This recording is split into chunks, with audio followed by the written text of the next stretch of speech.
So, good morning, committee. Good to see you this morning, April 14th, and it's Friday again. So anyways, we're gonna get some things tidied up here right off the start, and then we've got Adam Laser is coming in and talk to us and something about this, I think it's a sap that you get out of trees and can be used for all these other products. And the letter that we got seemed kind of interesting. It's new, and thought that we would hear from him, and he's out of, I believe, Essex. But H205, Irene, that's a bill you were going to read for. Yes. Small farms. Yeah, that's still on my plate. Good. Yeah, and I don't know, did Michael get you or anything on that yet? I have not asked him. Pardon? I have not asked him to do that, Well, but I should, because it's coming right up, looks like. well, it'll be next Wednesday. Okay. Usually he puts together section by section for you. And, you know, you can alter it if you want, but he usually does a pretty good job doing that. And Yeah. pretty accurate. And I didn't, want to make sure that there's no other changes that any of the committee would like to talk about. But if there isn't, we could vote that one out, and then it'd be on notice Tuesday and not Wednesday. I like doing that better than, like yesterday, we could have done that, but then you come in Tuesday after a long weekend and hang right on to before, and Right. it comes. And so, Rick? My only question was, are we really, did we absolutely get a sign off from Working Lands and Ag Department that those two people that do review grants within Working Lands, it's enough to take this on to?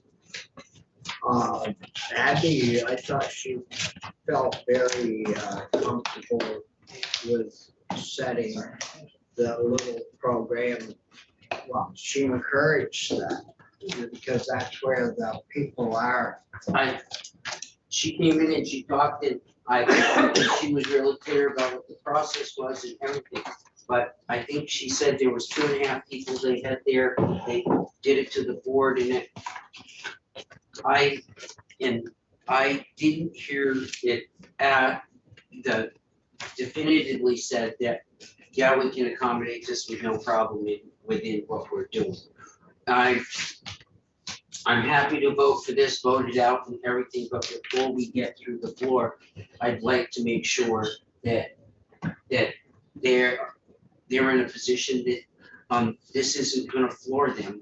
You know, it is gonna be another grant, and all of these grants that go to Working Land seem to be 5 and 6 times what you have the money people want. Yeah, they don't do. I mean, they only do a small push. That's what I'm saying. They don't. So if we're gonna give out 30 grants, there's liable to be 200 or 300 people applying. I mean, we can get a letter from her or whatever. That's all I want. Or an email over to her and say, can you accommodate this? Yeah, because. Yeah. The only thing I'd say is I didn't hear her ask for additional positions or anything either. Well, I thought she said that they only do two rounds a year. Mhm. And this would fall in between, and it wouldn't be an issue. I just feel better if we had an email back from her saying, yes, we can do this. I'll email her right What? now. I'll email her right now. Yeah, if you do that, that's all I need. Yeah, because she's the one that, because we were gonna do it, for the house line, do a separate deal. Well, the house never had the agency in to testify. And I just wanna make sure I cross. Yeah, all right. So, Is this, anything new? I see stuff here, but this is dated back on the fifth, so I assume that we haven't changed it since then. no, Michael, those are some changes that he did to clean That was yours.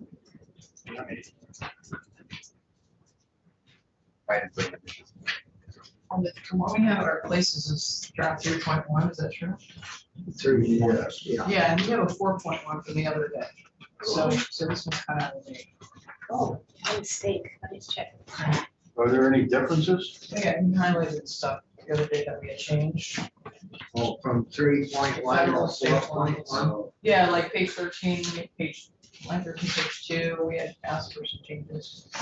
Let me check that. Did you mind just giving me a clean copy as well?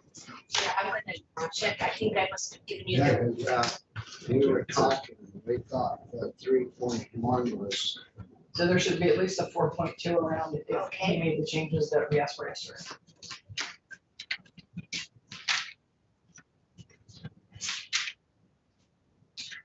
we got a thank you note, from Amber from Farm Bureau for participating in the. Oh, that was nice. Pleasure was ours. The Dust Bowl. That was a dust bowl. There sure was. That was unbelievable. When you're standing in that calf I bar. told her our two farmers couldn't handle that dust and ran away. That's why He fled in a car. they weren't at lunch. Oh, my God. Yeah, How was your pizza anyways? That's great. How was your pizza? it wasn't dusty or anything. I had, I had- not get really. No grit? I had a homemade roast beef sandwich, with horseradish and everything from Jake. Well, yeah, I mean. Yeah, you eat off her every day. I think you'd be guilty. I don't feel guilty one bit. Taking advantage of our That was very nice of you. chairwoman. That was very nice of her to send the card. Yeah, It was really nice. I'm ignoring you, Bobby.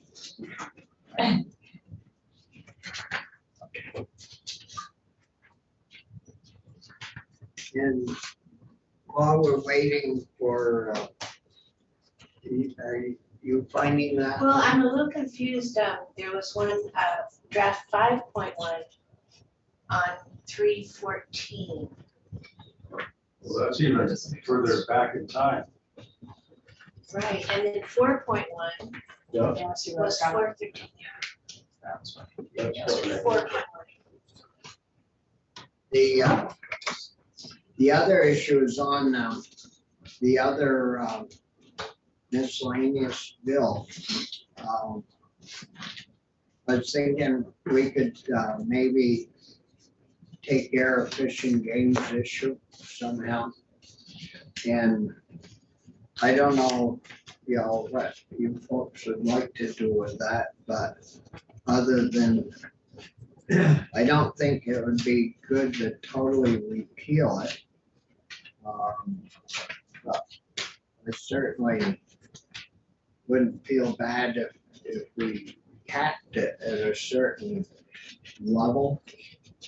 So that you can't go in and get too much money, but you can get some to cover the cost of your seed and fertilizer and all that, so. I don't know, we should discuss that a little bit. I think I heard you mention earlier, 10,000 is a cap. I think that'd be great. And so Do you think 10? Well, he said that over the years, I think, that most claims would run between 5 and maybe 10 at the max, and until this last year. I don't know what the right number is.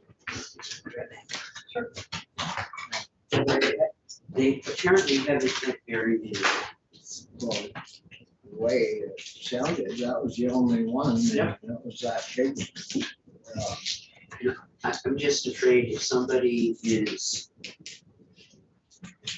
got a farm stand, they're starting out, and if they have, and the deer come in and wiped out the crops early on in the first few years that they're doing that, it's a pretty hard hit.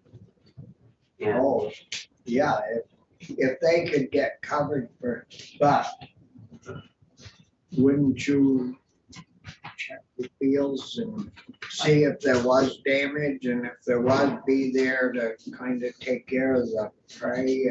no, I absolutely, get that, but also before you can go killing deer, you need the approval of a game warden. And I want to make sure that the department knows they've got something on the line too, so they get out there and they don't let somebody sit there for, 2, 3, 4 nights or a week, and before they let you, everybody should have a little skin in this game. well, I would think that if they gotta pay up to 10 grand, they'd have some in the. Yep. And it comes right out of their budget. 'Cause I don't want to put in appropriations. No, I don't wanna put it in appropriation, but I would also say, you gotta remember that this claim is so big, they're in the appropriations committee asking for general fund dollars to cover this. For 3/4 of it. Yeah,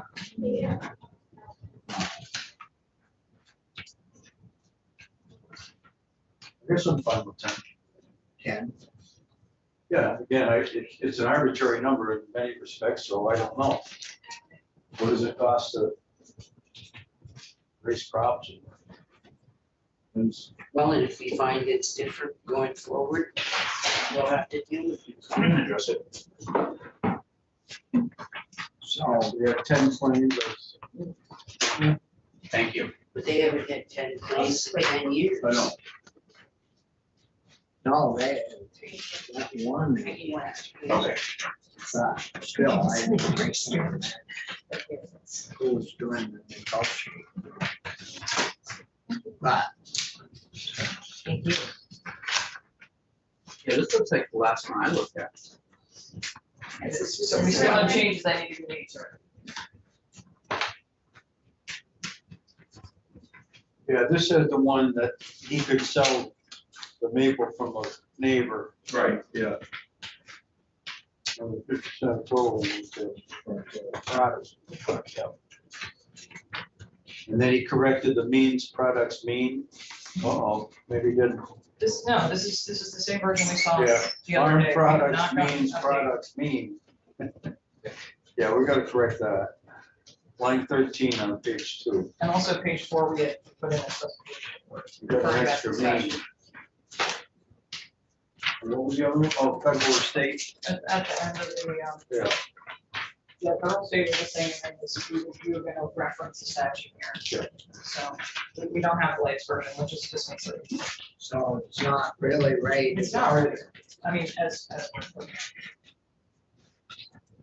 is Michael coming back? He's not here today, he's not here today. Well, Easy changes. Right. But I think the draftsman has to. This dog can make your own changes, but not for the last 10 years. A lot of bills used to get written right in committee. Vince Lucy never get that page. No, he ruined it. Yeah, we had to shut that down. Stuff was coming out there. From his pocket. Yeah. He had interesting happened. I guess, Mike, Schedule that for next week. uh, We need to reschedule that for next Tuesday. yeah, I guess we'll have to and to get those. So you, 2 places, 3, Yeah. at least 2, maybe 3. And just remind me, is this going to another committee? No, Well, they'll It's not go going to, approves. I mean, the only other thing is if the chair, if you guys wanted to move it today, those little amendments could always be made. 1 week, that's totally fine, whatever works for everyone. it looks better. Yeah, that's fair. No, you're right. so we got We're not under the wire. 13, line 13 on page Page 2, and then you got, The last page, the last line on the last page.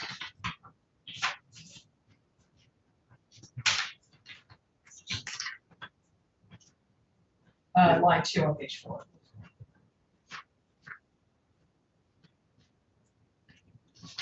with a cross reference. Yes. Yeah. This was to prevent them from using the theater or whatever they decide, is your right appropriation from something other than what this is. And Irene's got the cross reference.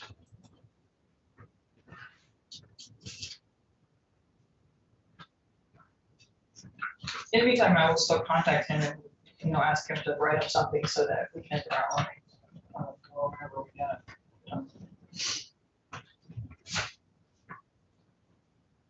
Okay, so, well, yes, that job's over with. So you're going to talk to Michael? Irene? I'll talk to him. Okay. You'll schedule that, right? Yeah, get him in. I'll talk to him. So, should I give it back to you for now? Ah, yes. I almost-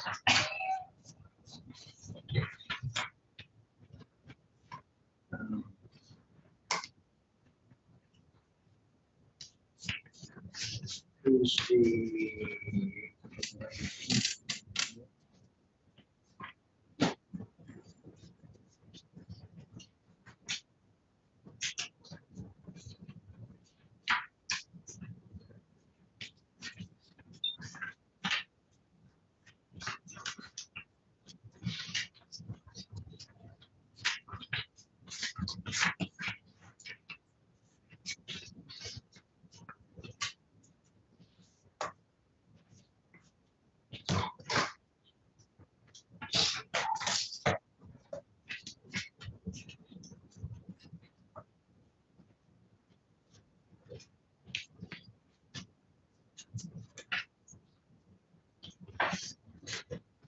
And the,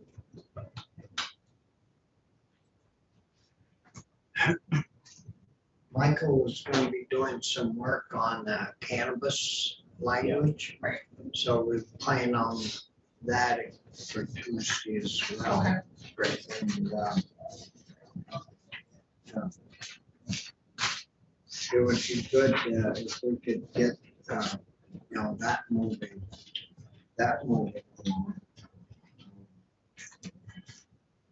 And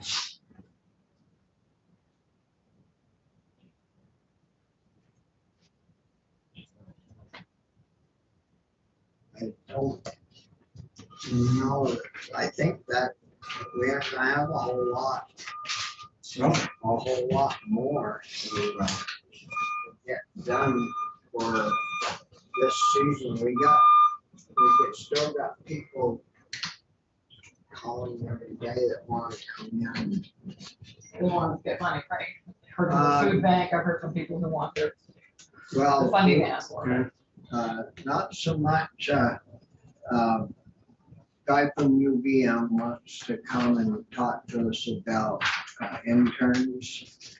And, usually they'll send you a letter in December. Well, this guy that's in charge of that,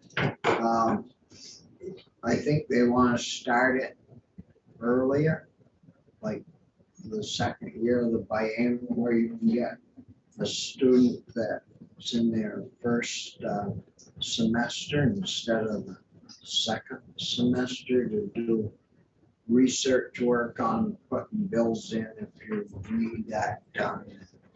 And so he wants to come in and I don't know if there are a few others that have contacted you, Linda, that Mainly that, um, there's a group that was with they came in with the other group, and the one that's separate. all separate. They wanted to come in by themselves. We're talking about. The Land Access and Opportunity Board, which is the first year board. Yeah, that. Do you want me to email the phones coming at 9:45? Yeah, if he wants to jump on at 9:30, that would work and we could get that done. And I don't know any more about this than any of you other than the letter we got. Oh, from Adam. Yeah. That'd be interesting. Is it the reverse osmosis water that he's pulling off? Is that your sense? The sense that maybe he's finding different ways to Pulling off use, the water from the sap, when you do reverse osmosis, Yeah. throwing the water out? throwing it out and then Yeah. maybe using it I for different thought purposes. that's what it. That's my sense of what it would be. Is he ready to go? He was on there. Yeah, well, we told him 9:45, so. I just emailed him. Thank you. Gotta see what he's got to offer, or he sounded like he's been at this a while. Yeah. No, Where is he from? Put it in Connecticut or something. It'd be great not to waste that water, if they, or that sap, if they can find another, something to use it. Yeah, we wonder that Ray hasn't put a bill in that we can't, because that could pollute the waters of the state in some very hazardous way. Did you, I gave you guys the bill that he showed me, I saw it, yes, honestly, I didn't read it because I figured, get a headache or have a headache. well, I didn't want to get ahead of, I didn't want to get ahead Okay, of whatever you wanted us to talk about. Adam's joining us now. Yeah, I can't. Remember That. No, I never laughed like this in that. He's with us now. Oh, good morning, Adam. Good morning. Thanks for having me. Good, good. This kind of weather, you've got to be good, haven't you? It's hard to argue with, 75, 80 degrees on a beautiful morning. So it's a little bit of a shame we're in the office, but I'll take it to have this meeting for sure. Yeah. Well, we'll introduce ourselves, Adam, and then you can introduce yourself and tell us all about what you're doing. And I appreciate that. so, Vice Chair. Yep, Senator Brian Collmore, representing the Rutland District. I am Irene Renner, Chittenden North, including Fairfax. Nice to meet you. Hi, Adam, thank you. Brian Campion, Bennington County District. Thank you. Adam Rich Westman, Lemoyle. And I'm Bobby Starr from Orleans County, Chair of the committee. So, good Really morning and welcome again. Thank you so much. It's really nice to meet you, and I appreciate your office urgent response to my email, and appreciate the immediate outreach. I was commenting with Secretary Anson Tebbets the other day that I've never seen government work so fast in my life, and so I was actually quite astounded, being a former Army officer and and everything moves at the speed of smell in the Army, right? So here in Vermont, I'm grateful for your leadership as well as the opportunity to present my company Asuransi to you. If you'd like, I can just give myself an introduction and we can jump into what we do. No, that would be great,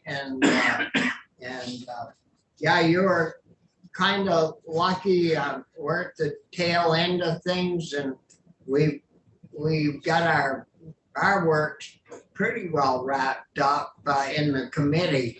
So it all worked out really well, very timely for you. Glad that, and your letter was very interesting to read, and of course, we're right at the tail end of sugaring right now, and so it's all working out well. Oh, that's fantastic. And just to respect your office and your time today, I want to be cautious of how much time I take of your committee. How much time do you have set aside for our conversation? We have got about an hour if we need it. Oh, wonderful. Okay, well, you certainly can use the time wisely then. Well, why don't I just introduce myself? My name is Adam Lazar, and I know you've read my email. However, I'm father of 3, former Army officer, lived in Vermont in Williston, Essex Junction area, working there for a company you probably know well, Revision Military, for many years. I did my graduate work over at Norwich, and just, while living in Vermont, fell in love with Vermont and really didn't want to stay, but, economic opportunities pulled me away to California. And during my time in Vermont, as any good Vermonter will do, we'll go visit a maple open house during the season. And for the first time in my life, I grew up in Arizona. And so, this Arizona boy didn't really know anything about maple at all. And here I find myself going from, defense products, making ballistic armor and face shields and eyewear and helmets for a living, to making water for a living, which is clearly connected. And, so I found myself living in California after visiting this Maple Farm open house and seeing this, beautiful facility and this, pure water coming from this facility. And I just couldn't believe my eyes. And so I said to the farmer, when I went to this open house, what are you doing with this? I see this clear liquid coming out of this machine. What is this? And he explained to me the process of making maple syrup and how he had just put in this new technology called reverse osmosis, and that now it was taking the sugar out of the sap, and suddenly he had this massive byproduct he didn't know what to do with. And he felt very, wasteful in a way, because he says, this is all my hard labor going down the drain. And I said, well, what exactly is it? He goes, oh, it's just pure water. And I said, well, why wouldn't you do something with it? And he looked at me like I was nuts. He said, well, who would want it? It's just water. and I said, well, I thought to myself, well, there's a big thirsty world out there, but, what do I know about making water? And so, I was so excited. I ran home, put my MBA to use and wrote a business plan that weekend. And then I quickly realized through the course of that, this is while I was living in Williston, that I had no idea what I was doing in this industry. And so I kind of put it on the shelf and set it aside. And fast forward, I moved to California, as I mentioned, and lived through a very epic drought that was going on there, and it still is. I realized that there was an opportunity here to create something unique and special and help be a part of the solution on water conservation and not the problem. And so I sold my house, invested the money from the house. As you probably are aware, people in California are house rich and cash poor. And so lived in a hotel for a year, and fast forward over the last 8 years, I've built this business, and I love every part of it. And this is no exception. Having conversations like these is my deepest passion, both from a business point of view, but more importantly, an altruistic point of view, where we can help people be better off economically, help consumers consume something that's more authentic to their values and ethos, and make a great business as a result, by having these great positive impacts environmentally. So that's a little bit about me and kind of the origin story of what we do. I'm going to share my screen with you, if hopefully you have a nice big display. And if this is a conversation, not a presentation, so I'm happy to answer questions along the way. This is, a two-way street. So, feel free to we can use this as a conversation piece. Yeah.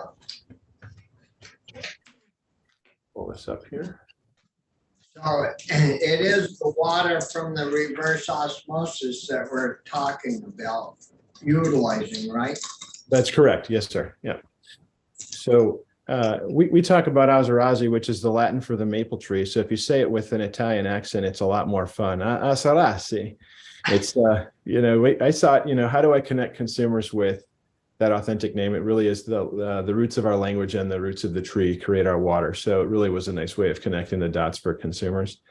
Our business today has been partnered with Anheuser-Busch. We've created some great products with them. They're a small investor in our company. We're a partnership with the Nature Conservancy. As I mentioned, we're a veteran-owned business. We belong to the American Sustainability Business Council and have earned a number of, phenomenally humbling awards for the business around what we do.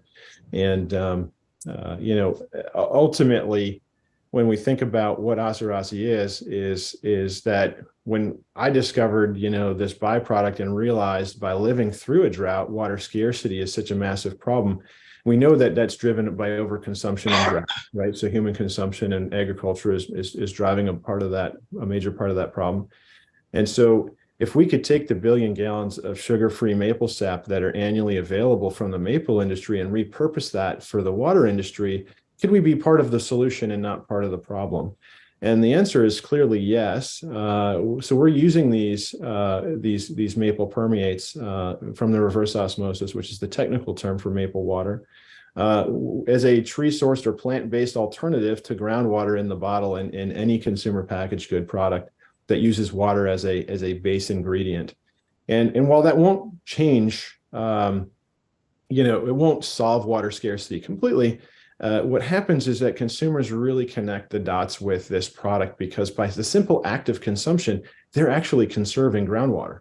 And so this is a really important piece of the narrative around our business is that not just are you saving groundwater, but you're also helping secure the future of our food ecosystem by supporting family farmers.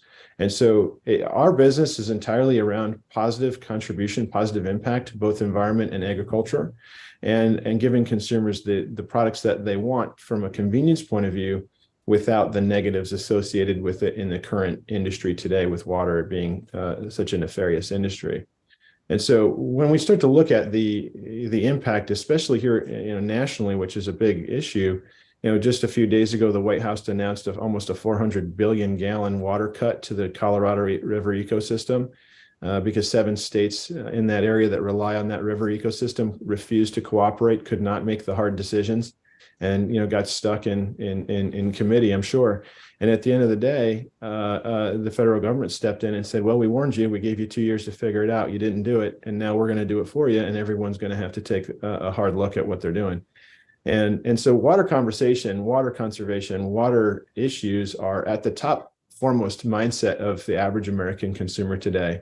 And so when we look at alternatives, this is what your family farm, maple farm will look like, right? They're not just maple farmers. These are folks that raise, Scottish Highland cows or keep bees or raise vegetable crops, the other parts of the year. And better than anybody, these are full-time farmers. And so, when I experienced this, walking into a maple farm in 2008 for the first time, I was just blown away by the volume that was coming out of these trees. And so the average farm we work with is producing about 1 million gallons of maple sap, some 2, 3, 4, 5 million gallons, and they throw 97% of that hard work away. So what can we do about it is the big question. And so, today, and you're very familiar with this, so I'm sure I don't have to educate you on this, but, being a regenerative agricultural activity, maple farms produce in Vermont state 2.5 million gallons of maple syrup annually, and about 130 million gallons of maple permeate they throw away. So it's a massive inverse in terms of byproduct to harvest yield. And so when they use that RO to separate the sugar molecule from the sap, you end up with the concentrated maple syrup by the time they're done with their processing. And for that same gallon of maple syrup produced, they throw away on average. And again, there's the rule of 40 or 42 or whatever the rules that you've heard around the average industry. But it's, we've heard a variety of different things. So we just kind of put it at a 50 gallon to 1 ratio. And ultimately, we can create a significant value for these farms by simply taking the byproduct that they've already harvested and bring that to market under the Asahi label. Just for a point of perspective, the gallon of maple syrup that you see there is worth $32 a gallon on average retail in the state of Vermont. The same 50-gallon byproduct is worth about $1,200 at retail, at $1.99 a bottle. So you start to think about the potential of the value stream of the byproduct. It's enormous. It's almost a 55x growth to the state of Vermont in terms of its potential of the maple industry. So when we look at the maple industry collectively, we have about 10,000 North American maple farms that produce some volume. 500 of the farms of those 10,000 produce 85% of the maple syrup globally at the top end of the spectrum. And Vermont leads the U.S. in that. However, we're still, second to Canada. Most of our farms, as you can see here, we represent about 140 plus, almost 150 farms now under contract for their maple permeates, which is about 100 million gallons of this byproduct. And if we were to bottle all of that today, we would produce something like $1 billion in total revenue. However, the most important impact that we have with farms is that for every gallon of maple syrup they produce, roughly at wholesale, if they're selling their products out to a broker or on the wholesale market, they'll generate about a $5 net income per gallon of syrup they produce.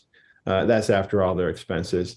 And of course, when we come in and pay them 10 cents a gallon for something they would throw away, they double their net income on that same gallon of syrup. So it's a really positive contribution to their bottom line. You can see our farm partners in those little green tree circles, as well as our organic co-pack ecosystem that we set up with partners around the country. And what's really great about this industry is that it's dense and it's geographically protected. You can't do this in China, you can't do this in Russia, you can't do this anywhere else in the world, which makes this very unique and special. And of course, that being at the heart of U.S. maple production. Now, when I look at the opportunity, do you have any of your 130? Do you have any in Vermont that are signed up with you? We do, and thank you for teeing up this slide very nicely. We have 50 Vermont maple farm partners, and we represent today 25% of the Vermont maple market by volume. So, these are the names, as you can see here on the next slide. You probably recognize many of these names. And so, and we continue to get outreach from the maple industry because everyone's interested in selling, something that they used to throw away. And so the cooperation from the industry has been humbling and it's quite astounding. Today, we're headquartered in Connecticut. We look to establish a new headquarters in Vermont, and we're looking at Middlebury for a couple of reasons. But let me jump into, obviously we know our behavior, our activity as a business will double the average Vermont farmer income. As I mentioned, it's a 55x growth for the maple industry in Vermont. And how we get there is just simply take that 130 million gallons and put it in 12-ounce servings and sell them for $1.99 at retail. And ultimately, the 150 million gallons or so that's available from from Vermont state here is a significant value add to the industry there. Currently, the farms we represent produce about 550,000 gallons of maple syrup and 30 million gallons of tree water. So, just from what we currently have contracted, that's where we stand today. And ultimately, I see this creating a massive number of jobs in the state of Vermont. And this can come from a number of ways. And I look at governance and regulation as a significant opportunity to create value here, because there's a really unique program I'll talk to you about in a minute with the USDA that I think we can certainly have a positive effect on. When you look at the industry today, it's about 1 billion gallons of tree water that are produced today. It's also scalable to 1 trillion gallons future state. So there's no lack or access to maple in terms of the industry around the Maple region that you see outlined in black there. And of course, the potential accessible taps in Vermont continues to be an opportunity for farms. So currently, if we bought the 150 million gallons from the state of Vermont of maple permeates that's produced annually, what would the industry in Vermont do besides sell us that water and grow to $3 billion? They would tap more trees, and they would make more syrup, and they would make more water. And so it's kind of it's a virtuous cycle of production, because the demand will continue to accelerate as a result. And the positive impact there, besides water conservation, is that this is also one of the few industries that's a carbon neutral industry. And this doesn't even take into account utilizing 97% of the crop that is thrown away. Once you put that into the calculation, it's almost a carbon negative. And so we can have some great conversations with consumers and with industry and with government around how can we be positively contributing to our environment, our farmers, and our world in a way that has never been done before. So as a part of our business, I'll give you a little background on our business. We have a number of different segmentations of the business, and these are all wholly owned subsidiaries of Ozarazi Inc. So we have our branded water products. We make sparkling waters, home and office, like flat water products in the big jug, probiotic seltzers for various natural retailers, sodas and teas, mixers and spirits, and hard seltzers. We have our private label division called Ozarazi Private, and that is a way to utilize the organic ingredient that's being produced by these farms in other products like beer or baby formula or anything in between. We currently have contracts with Natural Grocers Private Label, in conversations with Kroger to do a 2,800 store chain of private label products, moving into the next level, next phase of pricing for Whole Foods, and meeting with GNC on Monday to produce products for their 8,000 stores as well. So our business is growing like crazy, and it's just this focus on sustainability for many of these retailers and authenticity for their consumers. We also manage the tree water rights under contract with these farms under Ozarazi Farms Inc. So this is also a new asset class. You may be familiar with the water commodities exchange out in California. There's no reason that we can't create a new asset class that's traded as a financial instrument on the open markets around water. Water being an incredibly scarce resource, this is a great opportunity to have some leadership there as well. We also do, in the purple column, we also have endorsement of our products through celebrities, and we also manage the Nature Conservancy Partnership through a group called the Ozarazi Paparazzi, which is a lot of fun to say. And of course, USD organic lobbying and marketing and communications and stuff like that is done through that business. And then, of course, future state, we would like to actually create a water credit market, very much like the carbon credit market. Here we have these farms that can certify the addition of this ingredient to the groundwater table and create a way to sell water credits. So lots of big vision thinking here. We're actively doing the private label, the branded, the farms piece, and the paparazzi, and water credits will be a later stage state. In terms of our executive team, advisory boards, and ambassadors, you may recognize some of these names from the NFL or from the National Mid Soccer League or other places. But really interesting team of folks, from Donald Driver, a two-time Super Bowl champion, to David Deal, the head of our Ozarazi Paparazzi for the New York Giants, to Jason Witten from the Cowboys, to like Paige Nielsen at the Washington Spirit. All these folks have come to us and said, we want to be a part of this business because this is really authentic to who I am as a celebrity, and it fits my persona and my personal ethos. And I want to be a part of something bigger than myself. And they all came from different walks of life to us independently of each other. And I'm very humbled to have this group of people to help us grow our business and help drive awareness. And these folks are a big part of the reason of our success. And Adam, sugaring is, a 3-4 months or a year deal. How do you retain this water throughout the season, the summer months, until you get back to another season? Yeah, that's a great question. So what we do is we work with each farm And most of the farms have storage capacity in bulk liquid ingredient storage. Food grade silos, many of the farms we work with have a minimum 30,000 gallons of food grade silo storage on hand already. And because the water ingredient is a hyper pure ingredient, it's been purified by reverse osmosis, which the same filtration membranes they're using for maple are the same membranes that are certified by the FDA for water purification. So coincidentally, we end up with a hyper pure water product in the silo. And that is what we do is we test that ingredient every time we utilize it in production, and we found it's very shelf stable in its current form, without refrigeration, without freezing the product, and that allows us to keep product in silo storage pretty much year round until we call it into production, and that way we bypass seasonality. We also do bulk up on our production during the maple harvest, so that we have a full warehouse of product on hand to deliver to our customers at any time. So there's a couple ways that we do manage that. That's a great question, but ultimately these farms will need more infrastructure as we grow. Currently, from Runamuck Maple to Stewart Farms to Heffernan Maple, we have about 5 or 6 farms right now that are holding roughly 500,000 gallons on hand for us for the next 9-10 months between seasons, and that's an incredibly important part of our business, is working with those partners very closely to ensure that we have that continuity of supply.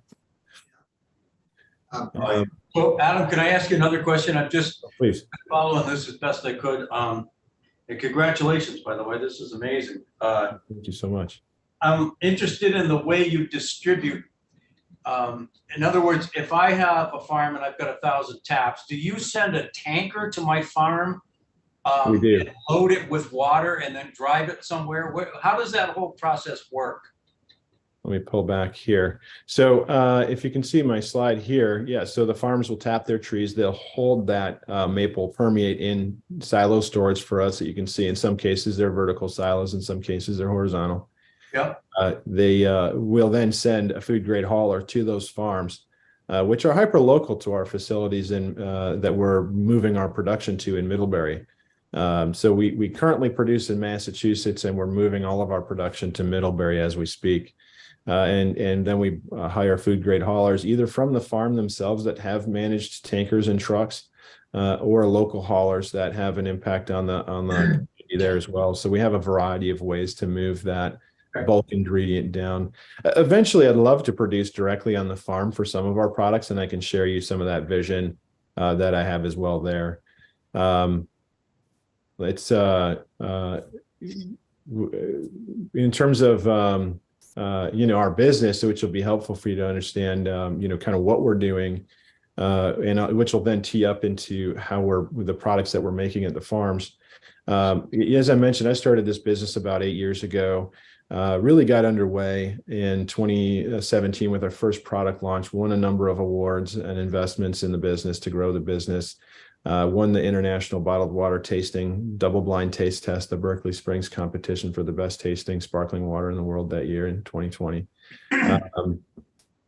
Grew the business through distribution with Unify and KeHE Natural Foods distributors, as well as direct to stores like Costco.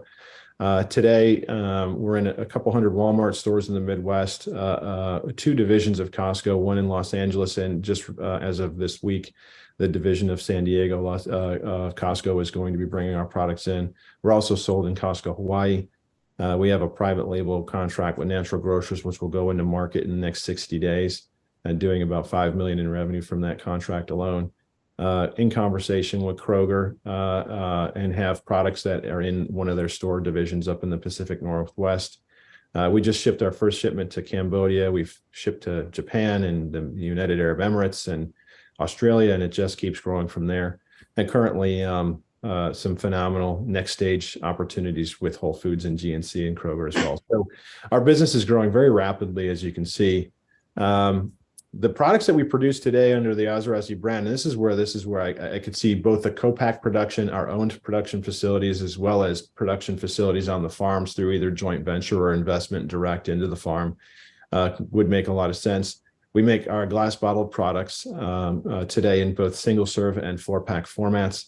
We also produce an aluminum pack format for Walmart, and just launching a probiotic seltzer product into the market this last month. We also sell a 4-flavor variety pack in Costco, and have interest from one of the largest home and office distributors in the country, which is a competitor to Nestle, called Primo Waters, that wants to take a product we developed for them in the 5-gallon home and office Liquibox. So this product could be produced right at the farm level, because it's a hot fill process, the same process they use to pack maple syrups in bulk today, whether that's, pint bottles or 5-gallon bags for food service and syrups. This same product can be performed the same way at the farm. So that will be our only flat water product as we go into launching that in Q4 of this year. And just a couple close-ups of the products, and I'll just skip through these pages here. This is that flat water product that would be able to be produced right at the farm level. And it keeps up with the speed and feed of their equipment, being able to bottle more at one time and with more efficiency. And this product here, as a flat water product goes, and an unflavored product, is the only organic certified plant source water in the world. And so there's a big opportunity here for leadership around the USDA organic program I mentioned earlier in our conversation. How do we, lobby and work with the USDA to effectively create some incremental change at their level to advantage the farms that you represent?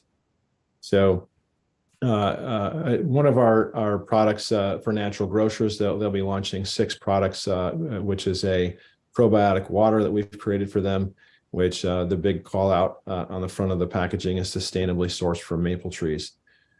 So this will be a $5 million piece of business this year. These are the 2 production facilities we work with as we onboard them today: Green Mountain Beverage and Aquavite in Middlebury. And so I'm sure you know both those facilities well.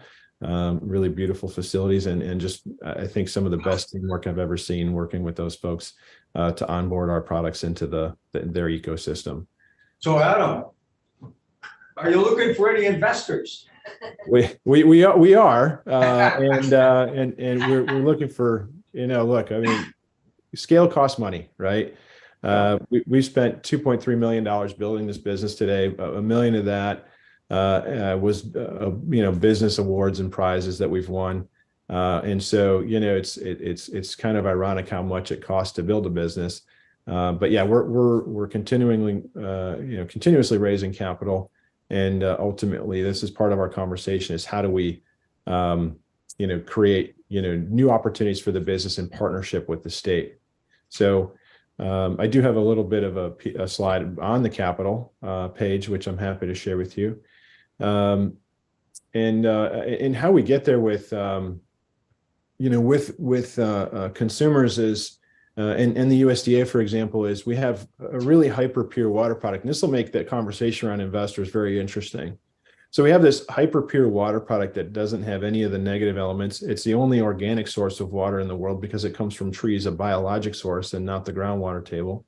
And everything else that comes from the groundwater table has some negative elements associated with it. Most, currently, the big conversation around PFAS, or polyfluoroalkylates, which you're familiar with, has become a topic of a big conversation around water purity, even so much so that Consumer Reports here on the left wrote a report about what's really in your water and did that assessment for the industry. We've tested this and we have no issues with water purity, which makes it a great opportunity for farms. And this is what I wanted to really highlight to you today. So the National Organic Program currently exempts water as an ingredient in organic products. So they say there's no such thing as organic water product. So instead of not allowing anyone to make products that are organic certified, we're just going to exempt the ingredient by volume, which is oftentimes 99% of the entire product. And so this ingredient exemption by the USDA is currently disadvantaging 3,000 Vermont farmers that make organic maple products. And if they aren't organic certified today, it's very simple or easier to certify a farm organic in the maple market than it is in almost any other type of farm. And so when you think about product formulation, and 99% of that is a water base, that water is coming from fluoridated, chlorinated, or PFAS contaminated sources. And so this is a negative for the organic authority and the organic industry. And they currently review this exemption, the ingredient list that they exempt twice a year. So they sunrise and sunset ingredients. You know, if a new product comes on the market, they'll acknowledge that. And my vision with your help is that if you help us eliminate the water exemption as an ingredient with the USDA, 3,000 Vermont farms will double, because it'll create a new industry overnight, right? Which is, that exemption is what's really preventing the entire industry from exploding. And not only will it create a $3 billion value-added maple products industry in the state of Vermont, but it will allow Vermont to lead the maple products globally, not just nationally. And this leadership on the part of your committee perhaps will create a total $20 billion market opportunity for the United States and Canada. And so just a simple leadership and a simple change at the organic level will really change a lot of things in the industry.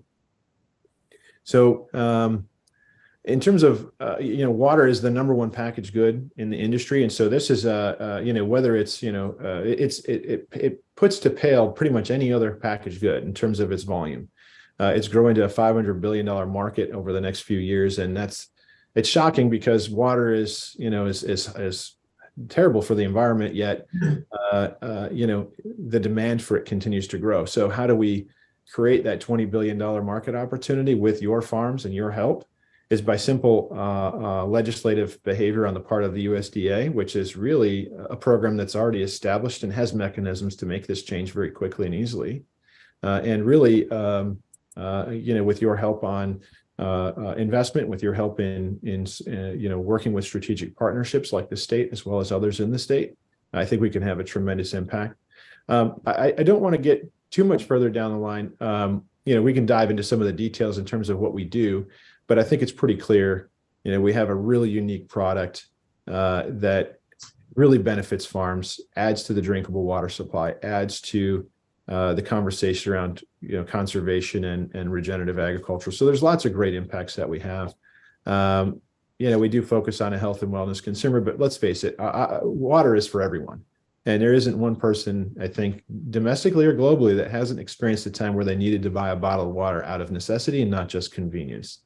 But when we look at the industry, all consumers want the purest product. And they, if you ask someone, do you want a sustainable product or not a sustainable product? I would argue most people would say, yeah, I want it to be impactful. I want it to be sustainable. We do have a great partnership with the Nature Conservancy, because our water adds to the drinkable water supply. So we do end up with that great messaging on our products. And that's a great win for the farms in the state, because they benefit from that messaging. We also have made great beer products with Anheuser-Busch.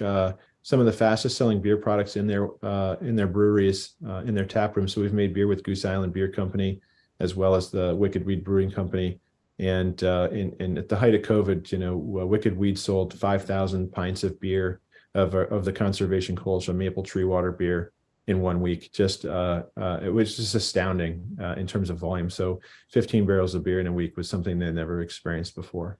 Does that maple water beer taste any different than regular beer, or?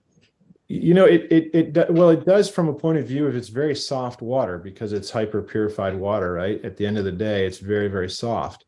And so it makes great formulations for things like Pilsners and Kolsch's and other types of beers, without having to add any sort of mineralization back into the product for specifically a beer formula. But it doesn't taste like maple. It tastes just like a really great Pilsner, just like you would expect from a Pilsner or a Kolsch. So, in the beer industry, the better the water, the better the beer, right? And that's the positioning that the beer industry has always taken. And when we can give them, hyper sustainable, hyper purified, maple water, it really makes a great addition to their line. So this has been, you can produce literally any product with a water base, from ready to drink baby formulas to, Wicked Weed beer. And so, when we start to think about ingredient utilization, there's plenty of industries right in the state of Vermont that produce food products that really could benefit from this unique source of supply. Now, you were talking about the water exemption law. Correct. That's all federal, doesn't have, we can't do that just for Vermont? You could do that for Vermont because through a legislative behavior like, and I'm just spitballing here, so and excuse the expression, but let's say, for example, Vermont passed a legislative action that said any water sold in the state had to be certified organic. Well, because water cannot be certified organic with the exception of maple water, you could see the huge impact that would occur. Now, what would that do to the rest of the states? That a lot of folks would pay attention. The USDA organic program would certainly pay attention. That could be one way of doing it.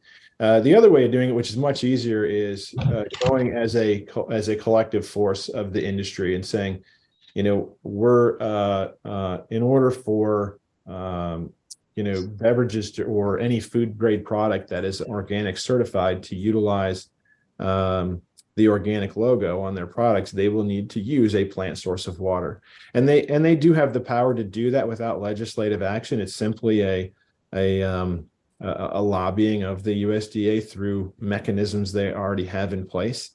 So I presented September of this last year to the USDA.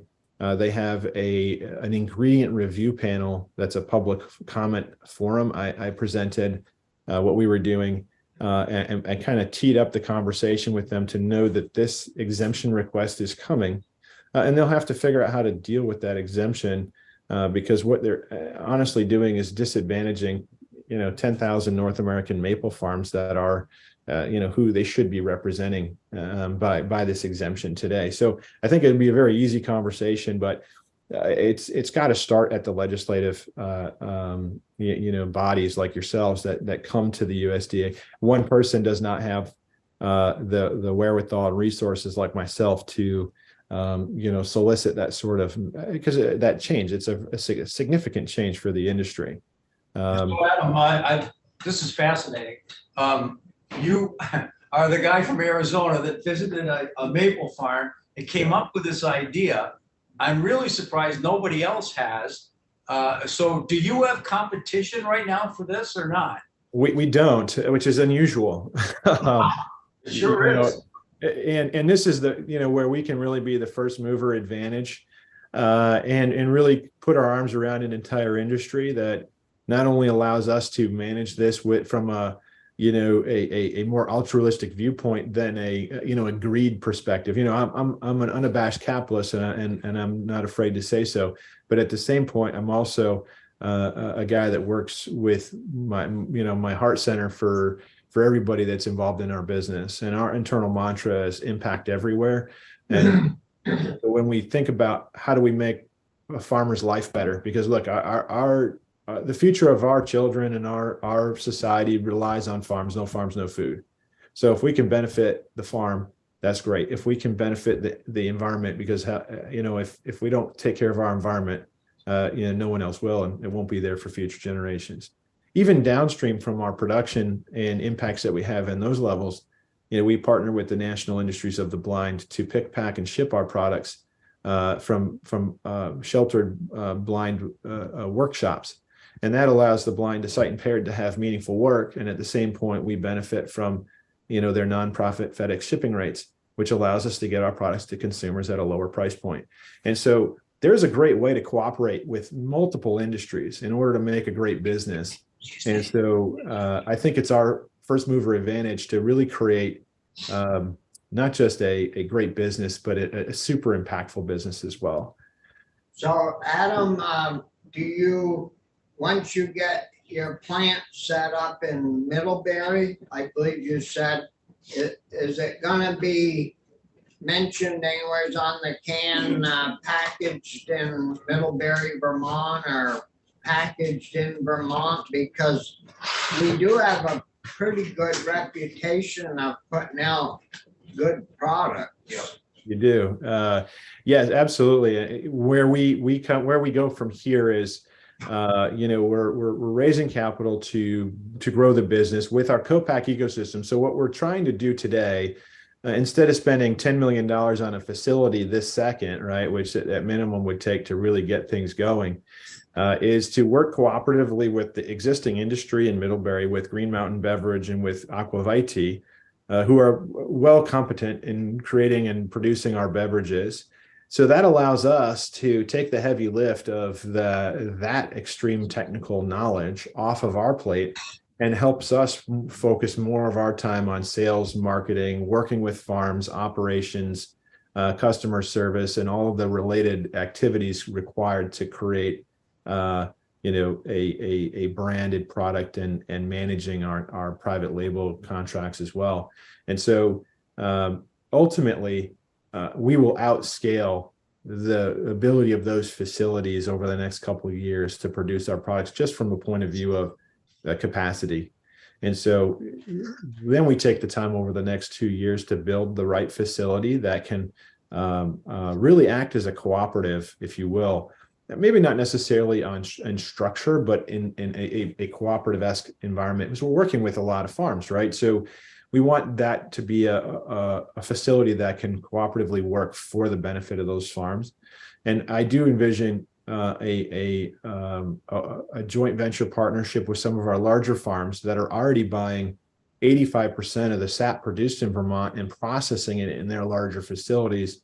It could be a Maple Grove or a Butternut Farms or something like that, where we build a facility that's co-located side by side where most of the volume of maple is being processed.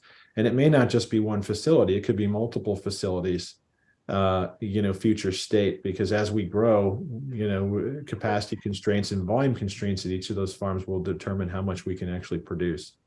So I do believe that there is an economic development opportunity here to create that $1 billion value for the enterprise value of the business in the state of Vermont, creating an endless number of jobs at both the farm level as well as the manufacturing level, and really executive and management jobs across the ecosystem. There's also a look at producing right at the farms our flat water products, and how do we make investments into manufacturing as a joint venture between each of the larger farms to produce. Even smaller farms can produce our flat water products as long as we put quality and controls in place. And there's no reason that we can't teach a farmer to fish, if you will, right? And that becomes a way for us to be more impactful at the farm level, but yet be more responsible environmentally by not moving heavy stuff around and having that extra carbon footprint associated. So, long story short, it's we're raising a multiple $1 million Series A round right now. We've sold, $1.2 million in total lifetime revenues. And that's continuing to grow today through some massive inflection point of the business. We do have about $1 million in cash and lines of credit available to us. We have the interest from the state of Connecticut to invest in the business, and that's where we're currently located. But clearly, that's not smart money for us.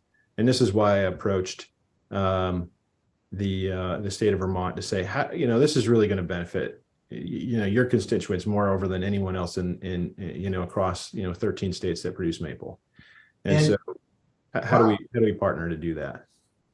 What did you say earlier about how much you pay for the sap at the farm? We pay the farms 10 cents a gallon for maple permeate. So that ladders up to be about $700 a truckload. Takes them about an hour to fill that during their processing. And that allows us to keep the cost of goods low in the bottle, but yet double the farmer net income. And the farmer has to put in like a 20 or 30,000 gallon stainless steel tank. Correct. And ultimately, I'd love to find grants to help them do that, right? And that'll really keep the accessible supply on hand throughout the season. So I think there are some infrastructure grants available to farms that could then really amplify their capacity for a variety of needs that are not just maple permeate needs, but also amplify their storage for sap inside the season as well. And have you worked at all with our Office of Economic Development in Montpelier?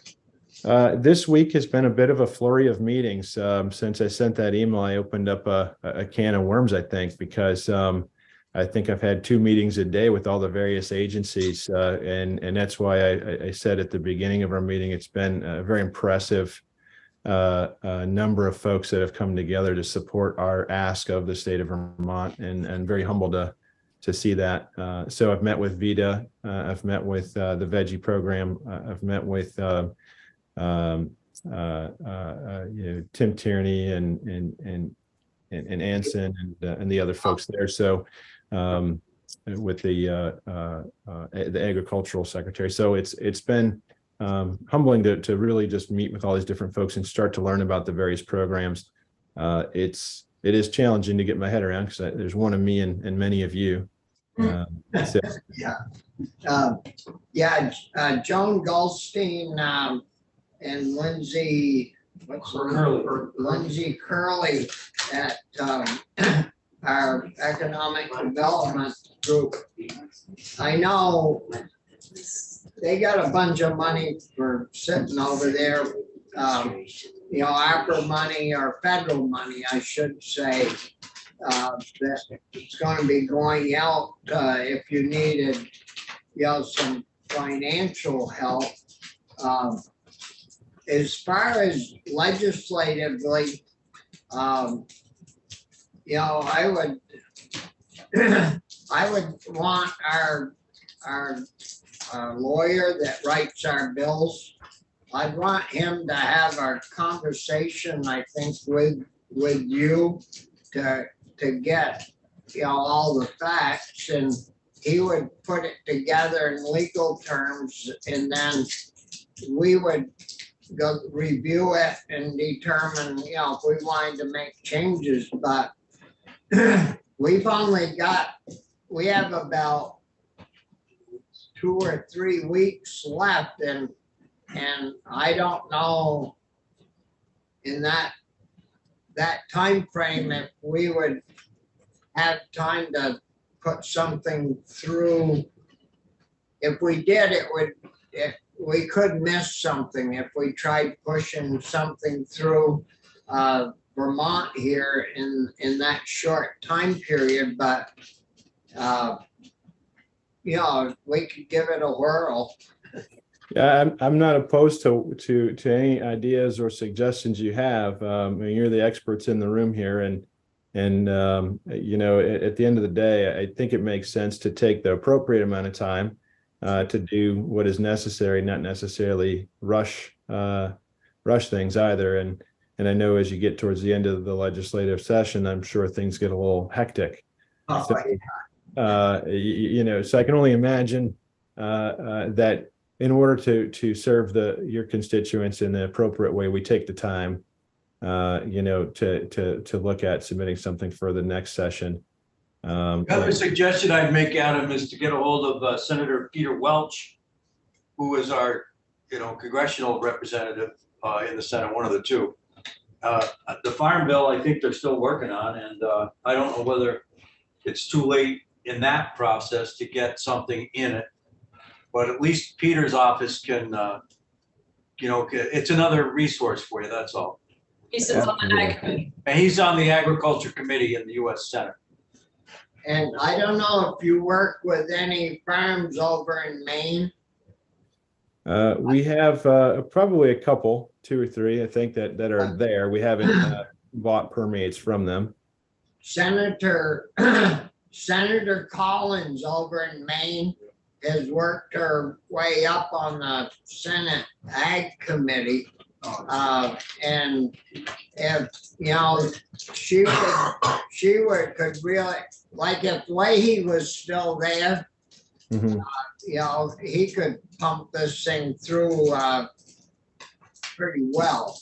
I think Peter Welch is brand new, but Susan Collins has been on the Ag Committee for a long time, and as far as the Northeast goes, I think she would be a good proponent to have, help push this in Washington. So, but I don't know any of her staffers, Yeah. That's, Well, I'm on the outside of the ecosystem, so anyone you know is better than someone I don't. So I'm happy to work with, if it's, starting with Senator Welch or, or others, right, that can then tee up the appropriate, introductions. 13 states in the nation would benefit from a minor change at the USDA NOP program. And I don't think the USDA publicly wants to be known as against maple farmers, and I really don't think that anyone would vote their conscience against something like this either, because it only benefits their constituents in so many ways. So I think it's a great way to utilize government in an appropriate way for the benefit of the people, right? well, it's what we're supposed to be here for. I'm excited to have the conversation because it seems, we have all the right folks in the room to get us further down the road. So, from my two asks of your office and committee here is how can we cooperatively partner to create this industry in a more meaningful way than I've been able to do on my own today, and that can happen through both investment and legislative action and change around either at the Vermont state level or at the federal level. And I really welcome the opportunity to work closely with you all to help advocate on the behalf of these farms.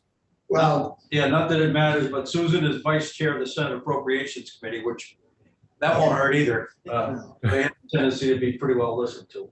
yeah, that's where she's big. Irene, did you have a question?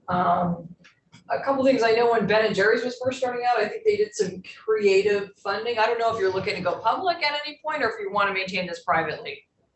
I don't have, I haven't really given it a whole lot of thought, to be honest with you. So I don't really have an answer for you. Okay, so I'm just thinking along the lines of Vermont is not Connecticut. Vermont is not New Jersey or any of these states that are just, by the sheer fact of population, have huge budgets to incentivize Amazons or even Alcer Rossi's to come to those states and do business there and set up. So if you're looking for that, Vermont is not the place you're going to end up. But what I would say that Vermont has a lot of heart, and we do have a lot of the industry that you're looking to work with, and we do have that cachet still. That if you are produced, bottled, whatever in Vermont, I think it will benefit you. But if you're just looking for money, this sadly, right up front, you probably heard from Veggie and from Vita, right? Yeah. We don't have millions to incentivize you to come. We just don't. I think that's a fact. But we do have a lot else that we can, and I hope that you will consider it equally a lot of heart to give you and a lot of passion and just a lot of resources. No, I appreciate you saying that, because that's not our first and foremost aim, right? As our business grows, the free cash flows from the business can really subsidize the operations of the business, because we can make a good margin on our products. But in reality, we need an authentic home for the brand that fits, the values that we stand for. We need to have a cooperative and connected partnership in government to really advocate for this change, in which we're not going to get in other states. And so I think, all told, not just the resources that you have available that are outside the financial resources, but the resources of brain trust and industry, and I think all those things are great values to us. And lastly, I think the connectivity to the financial market can really create the investment dollars that we need to grow. So I believe in really making this a great business in Vermont. I'm really excited about doing that. So I just want to figure out a way to get there as best as possible and as fast as possible. Adam, is there a limit on the amount of this water that you can use? Or a quota, or what I'm getting at is it's just a matter of time before our sugar makers, they're big and they're getting rid of this water from their RO, there's gonna be somebody knocking on their door saying, well, you can't have all this runoff from your maple sugar. I mean, I can't believe it hasn't happened already. But so as they have to take care of this water, is there gonna be on your end, if they hook up and sell it to you folks, is there an amount that only so much you can take, or is there only a certain length of time that this will sit in a silo before something happens to it? But as I mentioned, it's a pretty shelf-stable ingredient on its own. So in a silo, ultimately, the best management practice is to have recirculation and UV cylinders for purification ongoing. So you end up having to run that water just like you would maintain any other ingredient in a closed container. You don't really have too much challenge keeping this ingredient at its current level for a long time, as long as you manage it appropriately. So it's very, very shelf stable, and so from a point of view of storage, it doesn't have to be a significant challenge to store it. And from a point of view of how much can we take, that's going to be predicated upon our growth. And so, some of that legislative change, or even simple change at the organic level, National Organic Program level, will predicate the type of growth that we experience. And so, on our own, we're growing rapidly. With your help, we can be on a rocket ship to Mars and really change the entire industry together. And so I think your point is very clear. Is from the point of source, the environmental conservation folks are saying, well, you can't just put this directly into a river, lake, or stream, a groundwater table in that way because of its potential to disrupt the local ecology. And so, and that's true from a pH and temperature perspective. So you don't want to put 50-degree sap water into a stream that's running at 25 degrees. Because it will warm that up pretty aggressively because of the volume. So to this point, that becomes a way for us to partner with manufacturing right on the farm. I'd love to make, at the biggest producers, they're already buying so much volume of sap from the smaller producers that they're producing a tremendous amount of volume at one location. And that's where we partner with manufacturing right there at the farm. And that will keep up with the speed and feed of their processing with the bottling of our products. So, I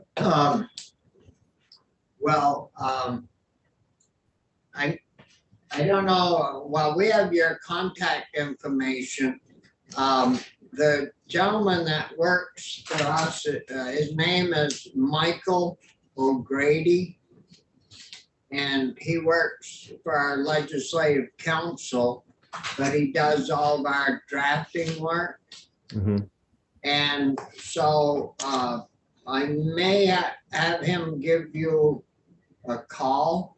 That'd be fantastic. And then we could, he can get the information that he needs. I mean, we'll have a meeting with him and talk about all this that we've talked about.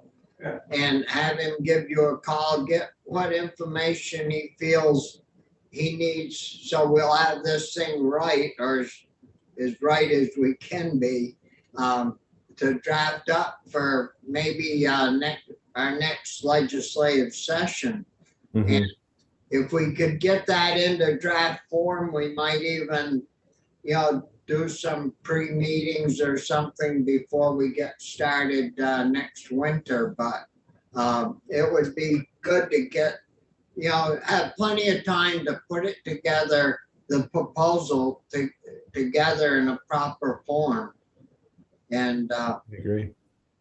So if you get a call from Michael, I don't want you to be surprised or anything. It'll be a welcome surprise. I understand that there's a bill for a $10 million bill in the governor's budget for maple and other value-added crops. Do you know if that's moving forward or? Well, Yes, it is, but at a reduced rate. I mean, down the hall, Richie, Senator Westman and I also sit on that committee. And we've got $400 million down there sitting on a table on requests. And got about 100 million to cover everything. And but we're trying to keep it at half at least.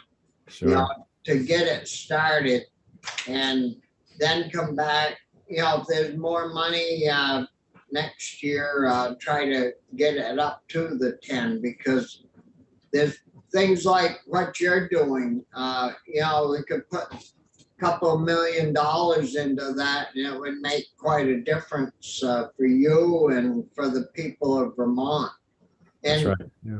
one question I haven't asked, and we haven't asked, is when you set up a little plant, a bottling plant, how many people would that employ, would you say?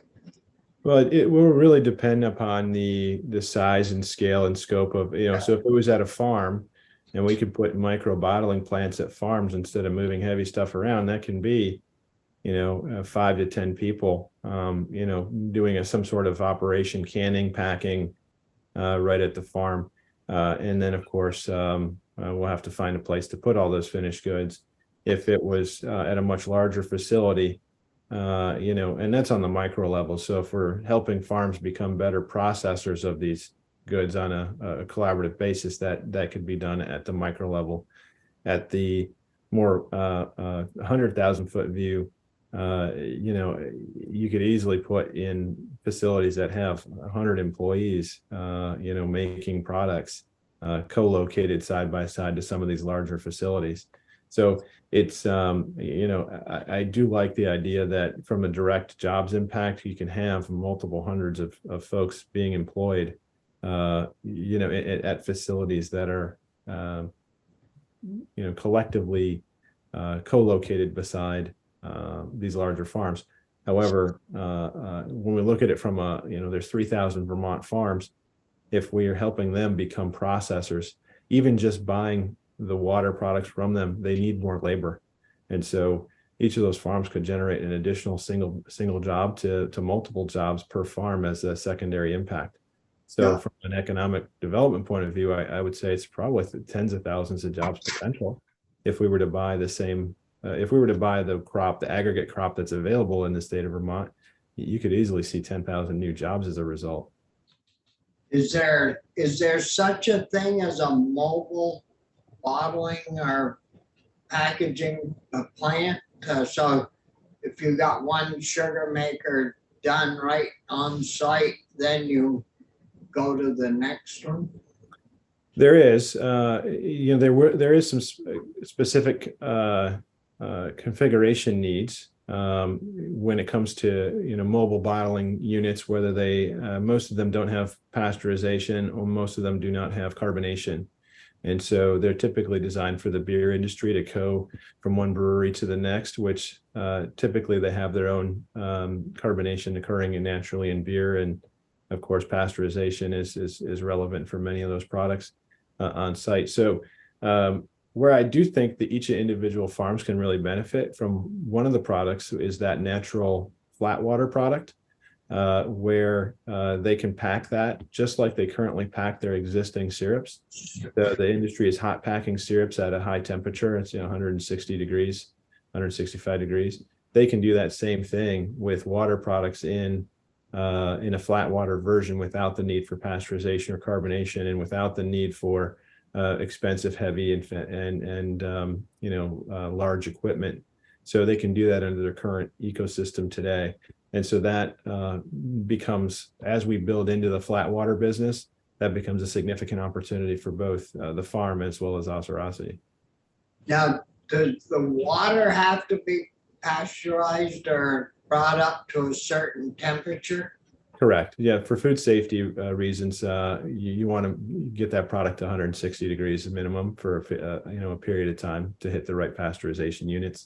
So those the gas, I should think then gas or oil fired sugar making equipment could bring that water up to that temperature and do it right there then. That's correct. They can.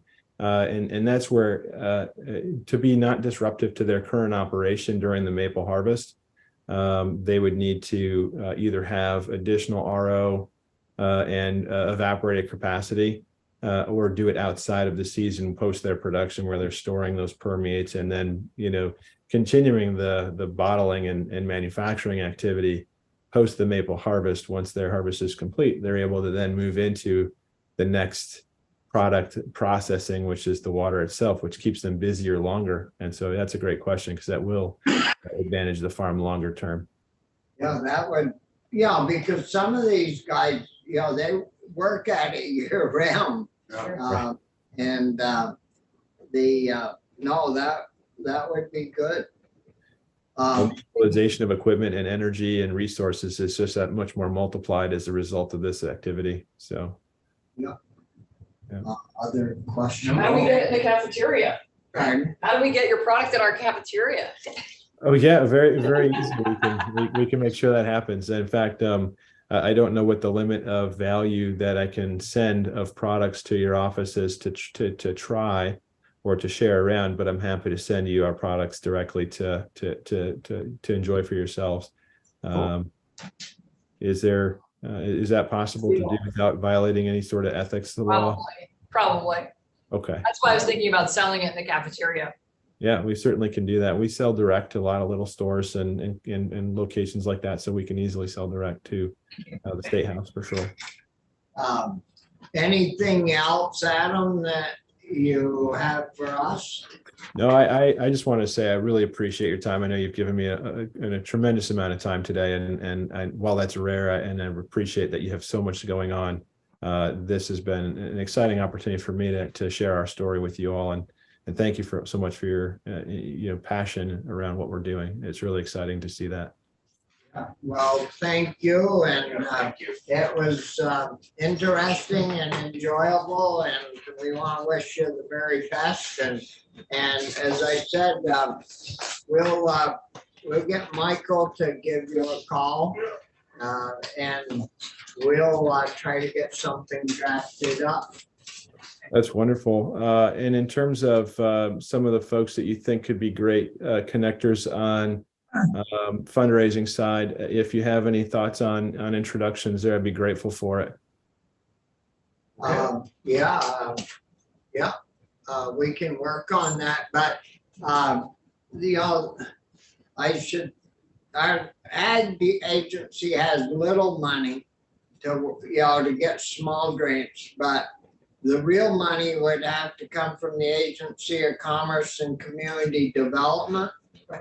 And that's Joan, Lindsay Curley's head honcho, very nice person to work with, and is eager to help. And Joan Goldstein is the commissioner, and she's equally is active and willing to help businesses grow and survive here in Vermont. And I don't know if you chatted with the governor at all, but he's a real down to earth business type guy.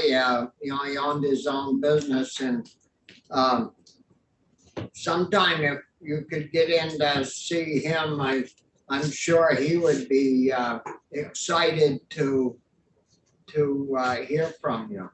I'd be grateful for the opportunity.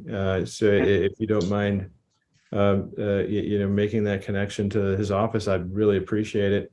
And of course, outside of the state resources, I know you've got some great family office and venture capital groups in the state that would be interested in investing in the state. And so, in terms of those sorts of connections or introductions, anywhere that you feel that could be value added, I'd be grateful for those as well. I know that may not be directly in your wheelhouse, but I thought I would throw that out there. So our vice chair Brian Brian Collmore. He's one of the few Republicans that we Allow. allow and no, we're lucky to have, he's been here quite a few years and no, we'll get the governor's crew on board and have probably You could certainly come up any Wednesday morning at 8 and meet him in the That's right. ceremonial office, but you'll be competing with, 50 other people at one time, it'd be so. better to have. I'll have Kendall Smith, who's Yeah. Kendall. his right-hand person, for lack of a better term. I'm sure there's a better person, chief of staff. So, get a hold of you and probably arrange for a little bit of a more personal meeting. Oh, that'd be wonderful. I really appreciate it. And no, this has been very exciting. So thank you so much for your help and your Thank time. you. Yeah, thanks, John. Thanks, Adam. We'll speak again soon, I'm sure. Okay. Yeah. So, All right. Be well. Yeah. Enjoy the day. Take care. That's really That interesting. is interesting. I fooling with the numbers a little bit, and like my granddaughter and her husband, they do about 10,000 gallons of syrup.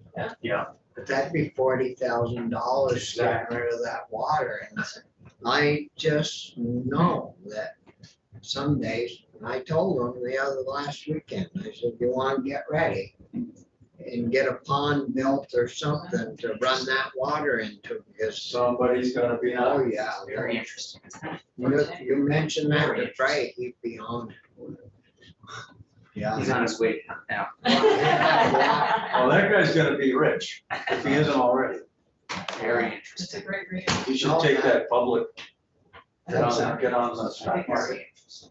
But you I know, thought we they had got a one. pipe coming out of the sugar house. It's gotta be a 3 inch, 4 inch.